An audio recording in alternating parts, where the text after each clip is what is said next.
Hey everyone, Daniel Coleman here. So, you know how much I love to travel, right? The thrill of new experiences, meeting people from different walks of life, trying to navigate a subway system in a language you don't understand. It's all part of the adventure. Travel can totally rock your world in the best way possible. But here's the thing, as much as I believe in exploring our planet, there are some places I just wouldn't go. And it's not about being some kind of scaredy cat. It's about being realistic and responsible. We all have a responsibility to be ethical travelers, and that means thinking critically about where we go and the impact our presence has. So today we're going deep on 7 countries I would never visit as a tourist and the reasons why.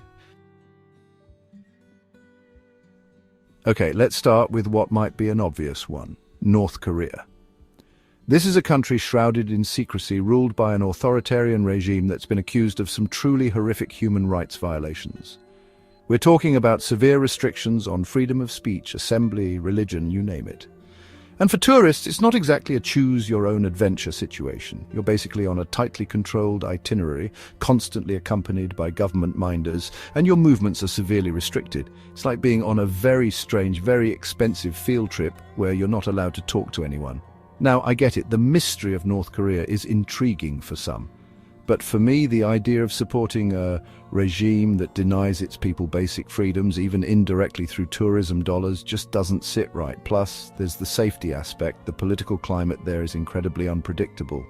What happens if something goes wrong while you're there? What kind of support can you realistically expect? Look, I'm all for trying to understand different cultures and perspectives, but there's a difference between engaging with a culture and being used as a pawn in a propaganda machine.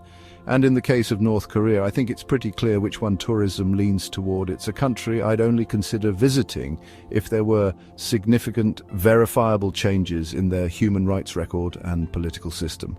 Until then, it's a hard pass from me. Let's move on to a place where the dangers are sadly much more immediate. Syria. Just saying the name conjures up images of a country ravaged by war, a humanitarian crisis of unimaginable proportions.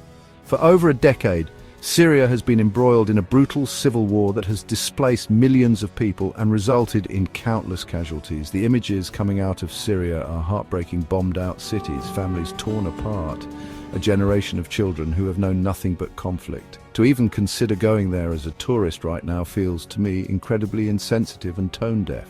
There's simply no way to have a safe or ethical tourist experience in a war zone. The infrastructure is devastated, essential services are scarce, and the danger is very real and ever-present. Beyond that, traveling to Syria as a tourist right now feels like it would be profiting off of someone else's suffering. The focus should be on providing humanitarian aid and working towards peace, not on snapping selfies in the rubble of a war-torn country. My heart breaks for the people of Syria, and I sincerely hope that one day peace will return to this beautiful country. But until then, Syria is a place I would never ever visit as a tourist. Speaking of conflict zones, Somalia has been synonymous with danger for far too long. This is a country that has been grappling with civil unrest, terrorism and piracy for decades. While there are certainly parts of Somalia that are more stable than others, the overall security situation remains incredibly volatile. The lack of infrastructure in many parts of Somalia is also a major concern. Basic necessities like healthcare, reliable transportation, and even access to clean water can be extremely difficult to come by. And then there's the issue of piracy. While piracy off the coast of Somalia has decreased in recent years, it's still a very real threat. The idea of setting sail in waters where ships have been attacked and held hostage is just not a risk I'm willing to take. Look, I'm all for adventure, but there's a line between adventure and recklessness. And for me, traveling to Somalia as a tourist right now crosses that line. The risks to personal safety are just too high, and the ethical implications of visiting a country with such complex and deeply rooted problems are things I'd need to grapple with seriously. Let's shift gears a bit and talk about a country facing a different kind of turmoil. Chapter 4: Venezuela, Paradise Lost. Venezuela. This South American country was once a popular tourist destination, known for its stunning natural beauty, from the Andes Mountains to the Caribbean coastline. But in recent years, Venezuela has been plunged into a political, economic and social crisis that has had a devastating impact on the country and its people. Hyperinflation, food shortages, political instability and soaring crime rates have become the norm in Venezuela. The situation is so dire that many basic necessities are scarce, and access to healthcare and other essential services is severely limited. As much as it pains me to say it, Venezuela is not a safe place for tourists right now. The risks of becoming a victim of crime are high, and the lack of infrastructure and essential services makes it a very challenging place to travel. It's heartbreaking to see a country with so much potential suffer like this. I truly hope that one day Venezuela can reclaim its stability and prosperity and once again welcome visitors to experience its beauty and culture, but for now it's a country I would personally avoid. Our next destination takes us to a country that has known more than its share of conflict. Chapter 5 of Afghanistan, a land-scarred yet resilient Afghanistan, a country marked by decades of conflict and instability. While the recent withdrawal of US troops has brought about significant changes, the situation in Afghanistan remains complex and unpredictable. The Taliban's return to power has raised serious concerns about human rights, particularly for women and girls. The security situation is also extremely volatile, with the threat of terrorism and violence remaining a constant danger. Beyond the immediate security concerns, Afghanistan simply lacks the infrastructure and resources to support tourism.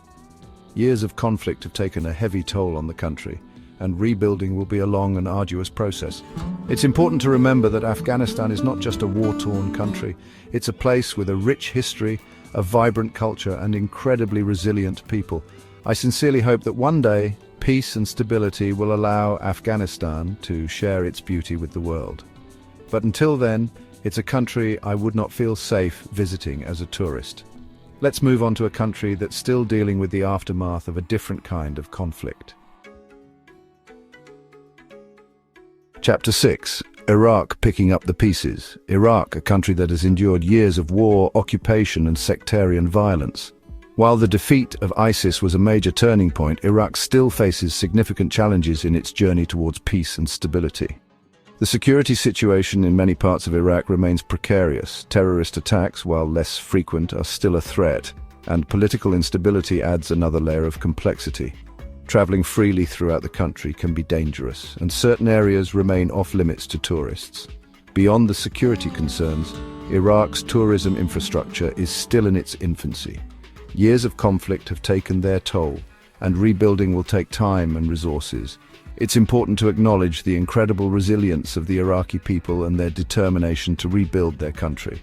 Iraq is home to ancient historical sites, incredible cultural heritage, and warm hospitality. However, until security and stability are fully restored, it's a country I would personally choose not to visit as a tourist. Our final stop takes us to another nation grappling with the aftermath of revolution. Chapter 7. Libya, a revolution's uncertain legacy. Libya, a country that since the 2011 revolution has been caught in a cycle of violence and instability. The overthrow of Muammar Gaddafi led to a power vacuum that various armed groups and factions have been vying to fill ever since. This ongoing conflict has created a very dangerous environment for both Libyans and foreigners. Kidnappings, bombings and clashes between armed groups are tragically common occurrences. The lack of a centralized government and the proliferation of weapons make it incredibly difficult to ensure the safety and security of visitors. While Libya possesses stunning natural beauty, from the Sahara Desert to the Mediterranean coastline, and has a rich history dating back to ancient Roman times, the current reality is that it's simply too dangerous for tourism. The risks are just too high, and the ethical implications of traveling to a country in the midst of such turmoil are significant. Until Libya can achieve lasting peace and stability, it's a country I would never consider visiting as a tourist. So where does this leave us? Travel, at its core, should be about connection, understanding, and respect. It's about opening ourselves up to new experiences, learning from other cultures, and broadening our perspectives. But it's also about being responsible, informed, and aware of the impact our choices have.